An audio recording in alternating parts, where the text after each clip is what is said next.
Welcome back to my channel. In this video I am just going to tell you that how you can easily see your email on Facebook if you are not sure that which specifically email you are using on the Facebook. So in this video I'm just going to tell you that, so make sure to watch the full video to the very end and do not forget to like the video and subscribe to my channel. So let's get started without wasting any time, and first of all open up your Facebook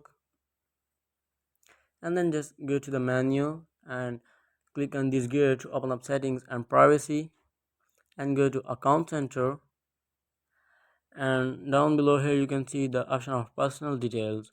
Here you can see in the account center my both Instagram and Facebook account are associated together. So just go to personal details, click on contact information.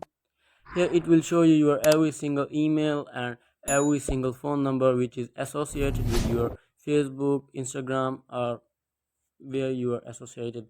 So just if you want to change it, you want to delete it, or you want to check which specifically email you are using on the Facebook, so that's how you can do all of that.